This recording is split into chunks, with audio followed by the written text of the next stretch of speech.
Hello friends, ఎన్నో ఆలయాలకు వెళ్ళుంటారు. మరి కృష్ణుడిని ఎన్నో వివిధ స్వరూపాల్లో దర్శించుకుని ఉంటారు. అంటే నేను మాధవుడిగా, గోపాలుడిగా, వేణుగోపాలుడిగా, కృష్ణుడిగా. మరి కృష్ణుడిని జోగాడే బాలుడిగా చేతిలో వెన్నముద్ద పెట్టుకున్నటువంటి స్వరూపంలో ఎప్పుడైనా ఎక్కడైనా దర్శించుకున్నారా? అండ్ ఇది వరకు మీరు అటువంటి స్వరూపంలో ఎక్కడ దర్శించుకోలేదంటే ఇవాళ వీడియో మీకోసమే.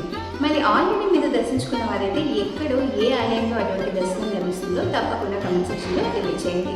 అండ్ ఇవాళ మనం కృష్ణుడిని బాలకృష్ణుడిగా, జోగాడే బాలుడిగా దర్శించుకోవడం కోసం వెళ్ళబోయేదైతే మైసూర్లో ఉన్న ప్రసన్న కృష్ణస్వామి ఆలయానికి. మరి ఈ ఆలయ విశేషాలు ఏంటి, ఈ ఆలయ చరిత్ర ఏంటి తెలుసుకుందామా? మైసూర్ ప్యాలెస్లో కర్ణులకి ముందుగా ఎన్నో ప్రాంతాలు ఉన్నాయి చూడడానికి కానీ, ఫొటోస్ తీసుకోవడానికి కానీ. అండ్ మైసూర్ ప్యాలెస్లో మాత్రం దాదాపు 12 ఆలయాలు ఉన్నాయి. అందులో ఒక ఆలయమే మనం ఇవాళ ఇప్పుడు దర్శించుకోబోతున్న శ్రీ ప్రసన్న కృష్ణస్వామి ఆలయం. మైసూర్ ప్యాలెస్ చుట్టూ చూసిన తర్వాత మనం బయటకు వెళ్ళే ఎగ్జిట్ గేట్ దగ్గర మనకి ఈ ఆలయం కనిపిస్తుంది. సో ఈ ఆలయాన్ని మిస్ చేసే ఛాన్స్ అయితే అస్సలు ఉండదు. సో తప్పకుండా ఈ దారిగానే అందరూ బయటకు వెళ్ళాలి కాబట్టి ఈ ఆలయ దర్శనం అందరూ చేసుకోవచ్చు. ఒక కృష్ణుడి ఆలయం అంటే ఏంటి, దేశం మొత్తం కృష్ణుడి ఆలయాలు ఎన్నో ఉన్నాయి, ఈ ఆలయంలో ఉన్న గొప్ప ఏంటి అని అడుగుతారేమో. సో అదే ఈ ఆలయంలో గర్భగుడిలో ఉన్న మూల విరాట్గా స్వామివారి యొక్క పోస్చర్ అనేది చాలా డిఫరెంట్గా ఉంటుంది. అంటే బాలకృష్ణుడు జోగాడుతున్నట్టుగా, వెన్నను పట్టుకున్నట్టుగా ఉండడం. సో కన్నడలో అంబేగల్లు కృష్ణ అంటారు, అంటే టాడ్లర్ కృష్ణ అని చెప్పి అర్థం. కృష్ణుడి యొక్క స్వరూపాన్ని క్లోరైట్ సిస్ట్ అని చెప్పి ఒక స్పెషల్ రాయితో రూపొందించారు. చూడడానికి చాలా అందంగా, మరే శిల్పంతో పోల్చుకోలేనంత వైభవంగా కనిపిస్తుంది.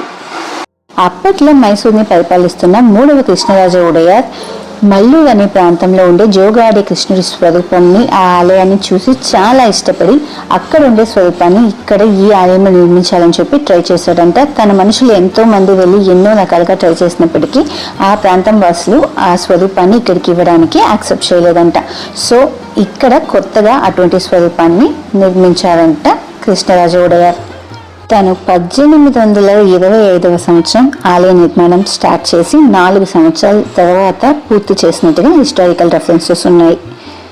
కాంచీపురం నుంచి తీసుకొచ్చిన పెరుందేవి ఇంకా ఆండాల్ స్వరూపాలని రుక్మిణి ఇంకా సత్యభామగా ఈ ఆలయంలో నిర్మించినట్టుగా కొంతమంది చెప్తున్నారు.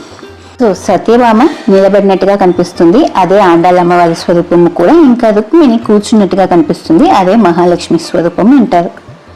ఆలయంలో వివిధ ప్రాంగణాల్లో వరదరాజస్వామి, వెంకటరమణ స్వామి, రాముడు, సీతాదేవి, లక్ష్మణులు, ఇంకా రంగనాథ స్వామి, శ్రీదేవి భూదేవి సమేతంగా ఇంకా నవగ్రహాలను కూడా దర్శించుకోగలుగుతాం.